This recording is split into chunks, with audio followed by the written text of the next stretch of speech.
Have you ever wondered why Destiny's Child really broke up?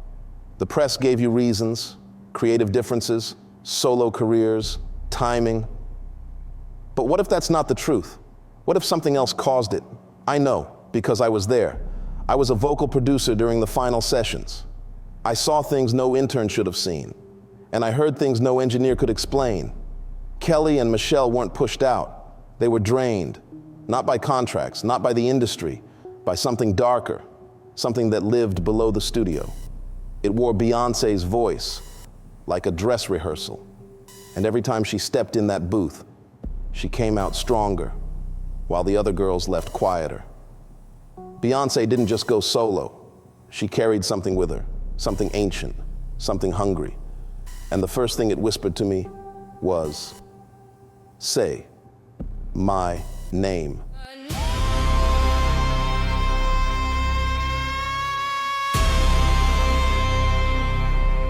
I've worked in a lot of studios.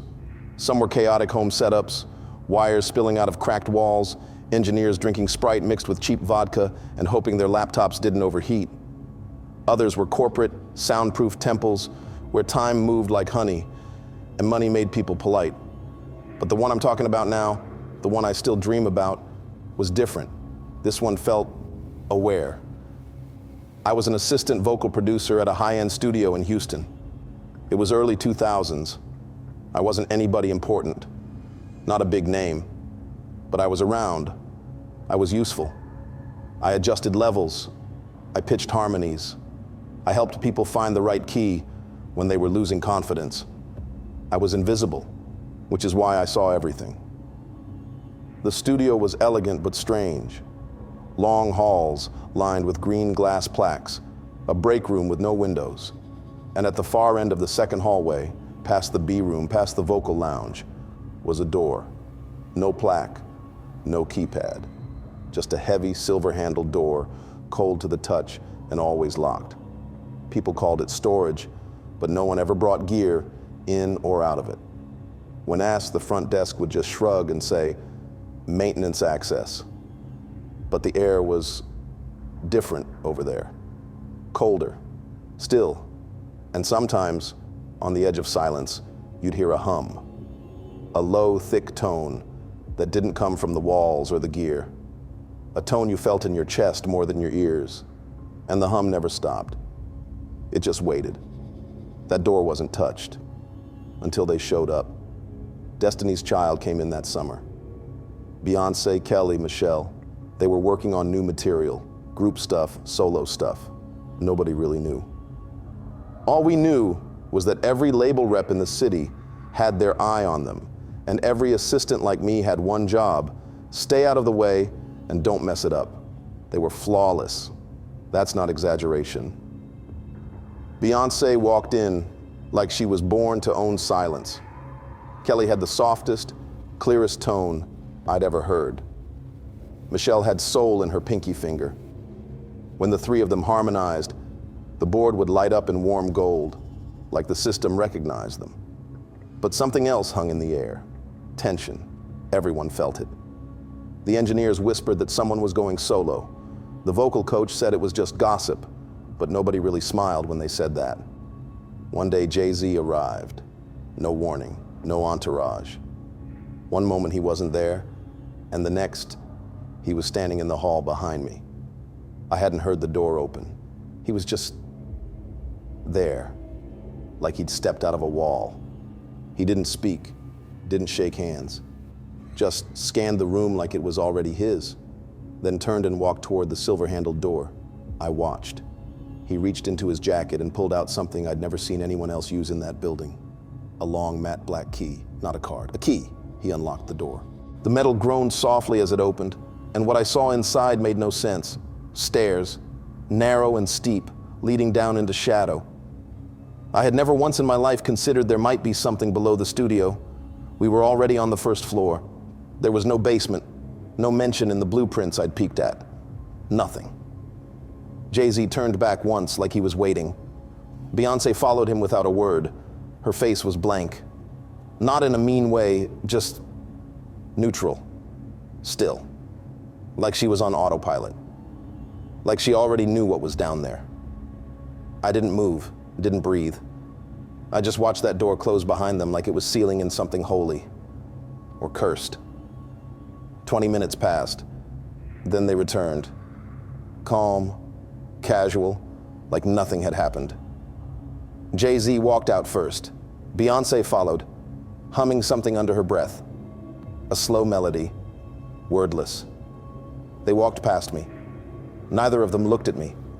Not even a flicker of acknowledgement. I could have been a plant in the corner, a chair, a memory. I didn't ask questions. I just logged out and went home early. That night, as I lay in bed, I couldn't stop hearing that melody. It didn't sound like anything I'd heard before, but it stuck in my mind like a splinter. Slow, simple, dangerous. The next day, things got weirder. Kelly and Michelle came in for solo vocal sessions. They were laughing when they walked in, dressed in bright colors, both full of energy. Michelle had a Starbucks. Kelly had a notebook full of lyrics she was excited to try out. When the session started, the main engineer, a guy I trusted, told them, "You're both recording downstairs today." I froze. Kelly blinked.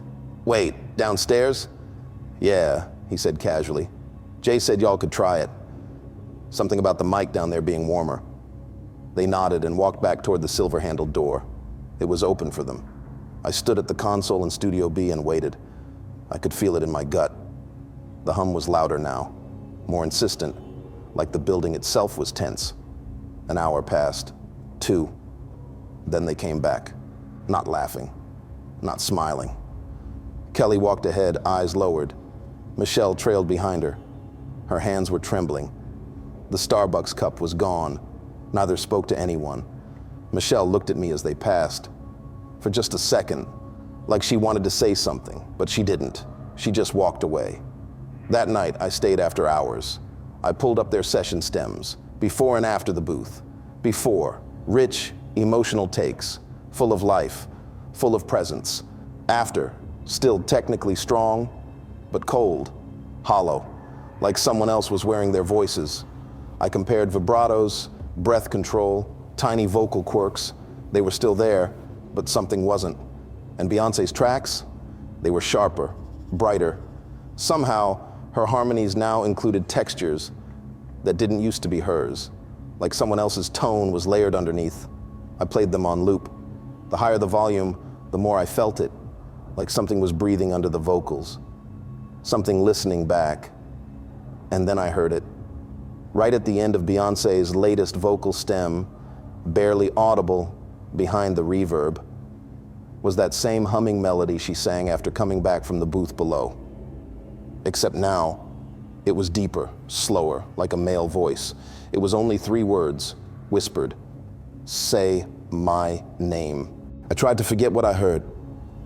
I told myself it was a mixing glitch, reverb playing tricks. Maybe one of the interns layered a scratch harmony they weren't supposed to.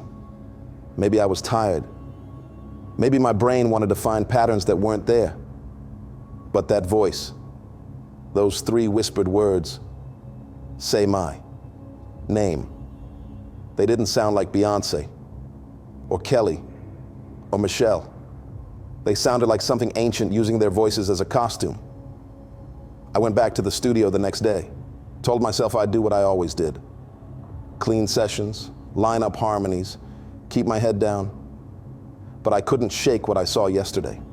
Michelle came in first, full of energy, bouncing with caffeine and creativity. Her lyrics were already scribbled in a notebook. She was humming something gospel-inspired while fixing her lip gloss in the mirror. She seemed like herself again. Then they sent her downstairs. 2 hours later, she came back up. Her notebook was gone. Her lips were pale. She looked thinner, like something had been wrung out of her from the inside. She didn't even hum anymore. The following afternoon, it was Kelly. She showed up beaming. She was cracking jokes with the engineer, running little warm-up scales that made the intern stop and stare. She was ready, excited, radiant. Then they told her the booth was open, the one downstairs. She nodded, didn't even question it. She wanted it. And when she came back up, she was quiet, like she'd just seen something terrible and was trying to convince herself it hadn't happened. Her posture was slumped, her laughter gone. The only sound she made was a low, dry cough. After she left, the hallway stayed cold for hours. I didn't know how to explain it. It was like the booth wasn't just taking their voices. It was taking something else, something you couldn't EQ or master. That night, I stayed after everyone left. I isolated Beyonce's vocals again, just out of curiosity, I told myself. Just to clean up an old harmony stem. But when I soloed her BGVs, I heard it. Kelly's breath patterns. That's not something you can fake.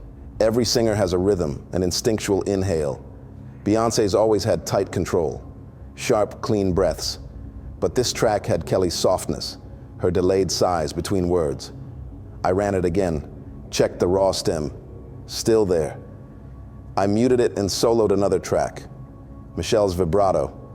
Beyonce had always sung cleanly, with minimal tremble unless the arrangement called for it. But here, in the bridge, there was a flutter, delicate and trembling, that matched Michelle's exactly. I cross-checked it with an earlier group song. It lined up perfectly. Same pitch bend, same soul. It was like pieces of them were being woven into her voice. I leaned back, hands trembling. That's when I felt it. The room had gone colder, not air-conditioned cold, dead air cold, like the heat had been sucked out, replaced with nothing. And then I sensed someone behind me. I turned slowly. Jay-Z and Beyonce were standing there, no sound, no footsteps, just there. Beyonce stood closest. Her eyes weren't cruel, but they weren't curious either. She wasn't looking at me. She was looking through me, like I was already forgotten. Jay-Z stood a step behind her, silent, still. He didn't blink. My shirt clung to my back. I felt sweat bead across my forehead. My throat locked up. They said nothing. I turned back to the board, pretending to work. My hands hovered over the sliders, but didn't move. And then Beyonce did something that made my heart spike. She hummed. Just one note. Quiet. But it didn't match the song playing through the monitors. It was off-key, off-time, a glitch in reality. My hands clenched. I stared at the screen, pretending to be focused, but I felt like I was underwater, like the air around me had thickened. My skin itched with tension I couldn't place. My own heartbeat became louder than the mix. Then they left. No footsteps. No goodbye. I was alone again. The room remained cold for a long time after they were gone. I sat frozen in the chair, staring at the sliders, listening to nothing. When I finally had the courage to move again, I closed the session, shut down the system. But before I powered off the speakers, I thought I heard that humming again, coming from beneath the floorboards. The next morning, I came in early and pulled up 3 raw files. One from Kelly, before she ever went into the downstairs booth, one from Michelle, one from Beyonce. After her visit, I aligned the harmonies, looked at the waveforms, ran spectral analysis, same formants, same frequency modulation. It was impossible. Each of them had been distinct. 3 women with unique voices. That's what made the group magic. But Beyonce's solo vocal now carried tones that didn't originate in her throat. I was hearing Michelle's flutter, Kelly's softness, inside Beyonce's voice. Not like she was copying them, like they'd been transferred. Like the booth had taken their essence and given it to her. And now Beyonce's voice was growing more complex, more commanding.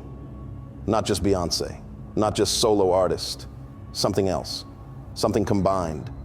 The next few days, I kept watching the pattern. Michelle would show up radiant. Kelly would walk in energized, excited, ready to create, ready to record.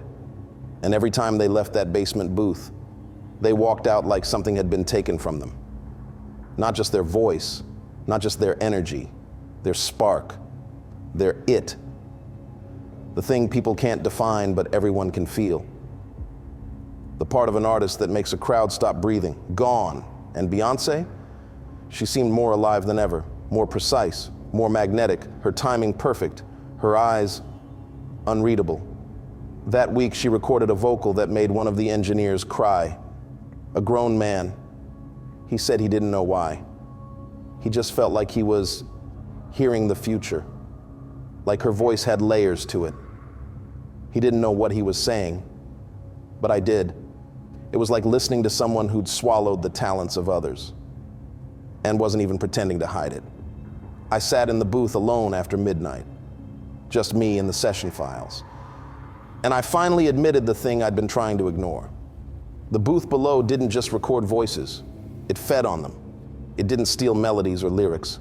It stole essence, soul, identity, and it gave it all to her. They told me it was a technical issue.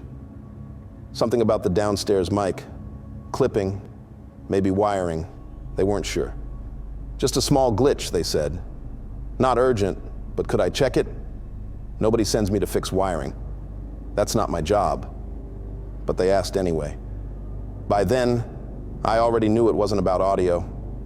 It was an invitation. I stood in front of the silver-handled door again. It was already unlocked this time. The hallway beyond it pulsed with heat. I descended the stairs, slow and cautious, my hand tracing the wall. It wasn't as narrow as I remembered. It was tighter. The air got thicker the deeper I went, until I felt like I was walking into the lungs of something alive.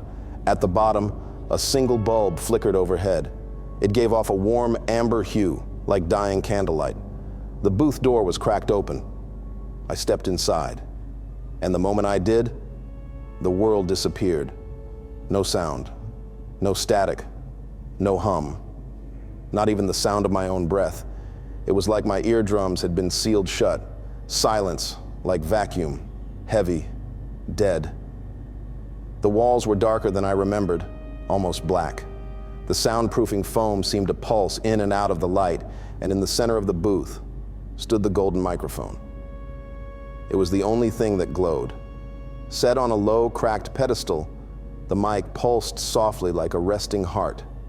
Its surface shimmered faintly, like it had once been molten and never fully cooled. It didn't look like it belonged in this time or this world. I took a step closer, and that's when I felt it. Something inside me moved. My throat tightened. My tongue felt swollen. My lips parted, but I didn't know why. "Say it," a voice whispered. Not out loud, not in my ears, inside my head. A voice that sounded like me, but older, emptier, hungrier. "Say my name." I blinked. "What name?" I whispered. My own voice echoed strangely like it was bouncing off wet stone. The mic pulsed harder. "Say it." I didn't know what to say. My mind raced through names. Beyonce, Jay-Z, God. None of them felt right, but something in me wanted to say it. Badly, like I'd known it once, long ago, like it was buried in my bones. "Say my name." She said it. That's how she became me. The glow around the mic intensified. I stepped back, but the door slammed shut behind me. Hard. I lunged at the handle. Locked. My breath hitched. My palms slid against the cold metal. No give. I turned back to the mic, chest heaving. "I don't know it," I said. "I don't know who you are." The booth vibrated. The walls seemed to ripple. And then the mic screamed. Not a sound, not a scream in the air. It screamed inside me. "Say my name!" I dropped to my knees, clutching my ears though there was no sound in them. My mind felt like it was splitting. I tried to speak, anything, but the words collapsed in my throat. The mic flickered violently. The light blinked in sync with my pulse. "You want this," the voice said. "You've always wanted this. Say it, and you'll never be invisible again." I felt it crawling up from my stomach, something unspoken trying to force itself into language, a name without vowels, a name made of hunger, a name shaped like silence. My lips trembled. I almost said it. And then, click. The door behind me unlocked. I turned. The silence broke. A soft hum returned, like the building was breathing again. The golden mic dimmed, Its glow faded back to a soft pulse. I stared at it for a second longer. And then I ran. I bolted up the stairs, feet crashing against each step. I didn't care how loud I was. I didn't stop until I was back in the hallway, heart pounding like a drum line, throat burning. The silver-handled door closed behind me. I didn't look back. The door let me go. No alarms, no voices, no one waiting outside. I stood in the hallway for a long time, shaking. I looked down at my arms and realized I'd scratched myself trying to get out. Thin red lines. I didn't feel them when it happened. I felt them now. The studio above was silent, humming softly with normal life. Engineers sipping coffee. A vocalist warming up in Studio B. No one asked me where I'd been. No one even looked. It was like nothing happened. Like the booth below was never real. But it was. And I couldn't forget what it asked me to say. I didn't tell anyone. I knew better. You don't talk about things like that in this business. Not if you want to keep your key card. So I went back to work. I loaded tracks, smiled when I needed to, nodded through meetings, but something in me had changed. I couldn't listen to music the same way anymore. Every beat felt hollow. Every vocal line felt borrowed. Kelly's first solo album came out a few months later. It had some good songs, a few nice runs. Critics said she was finding her voice. Michelle released hers soon after. People called it safe, honest, underrated. But no one used the word essential. They both charted, briefly, then faded, like background noise. Beyonce, though, she became something else. Each new release felt heavier, like it carried the weight of more than one person. Her voice grew wider, deeper. In some songs, it sounded like she was harmonizing with herself in ways that shouldn't be possible. Not layered, not processed. Like two souls in one body. I couldn't unhear it. Then came the day I truly knew. I was working late again, old habits, and reviewing stems from her latest single before it went to mastering. I was supposed to just approve the EQ settings, but I soloed her lead vocal. And in the gaps between words, I heard it, my own breath pattern. Short inhale, delayed exhale. The kind of rhythm I'd used for years when I was nervous at the board. It wasn't a sample. It wasn't placed. It was natural, like it had come from her own lungs. I froze. Then I played it again, still there. I checked the session logs, the original raw takes. The breath pattern was in the live recording, not added later. And just like that, I knew the booth had taken something from me too. Not all of me. Not like Kelly, not like Michelle, but just enough. Enough to be heard, faintly in her voice. Enough to make me part of the mix. I stared at the console. My fingers hovered over the delete key. I selected the stem, heart pounding, and hit delete. Gone. I exhaled. But when I refreshed the project, it was back. The stem reappeared. No timestamp change. No backup restore. Just there, like it had never left. I deleted it again. It reappeared. No error message, no crash, just refusal. I unplugged the drive, closed the session, walked outside, and sat on the loading dock for nearly an hour. That night, I dreamed of the booth. Only this time, I wasn't alone inside. The foam-lined walls were breathing, slowly, rhythmically, like lungs around me. I turned and saw them, Kelly and Michelle, not standing, not moving, embedded, pressed into the foam like fossils, their eyes shut, their mouths open, mid-scream or mid-song, I couldn't tell. Their fingers twitched slightly like they were trying to claw their way out, but no sound came out. And behind them, the golden mic glowed, brighter than before, pulsing with sound I couldn't hear but felt in my chest. It was calling me again. I woke up in a cold sweat, gasping, my pillow soaked through. The hum was still in my ears. I knew then I couldn't stay. Not in that studio, not around that room, not with that mic still there, waiting. I never left the industry. These days, I'm a director of A&R strategy at one of the biggest labels in the world. Mid-level. Not famous, not powerless, just useful. I don't mix tracks anymore. I don't wear headphones unless I have to. I sign talent, oversee rollouts, sit in meetings, and every now and then, someone will say, "This new artist, they've got that it factor." And I'll nod. I'll play my role. I'll write the email, approve the session, smile on the Zoom call.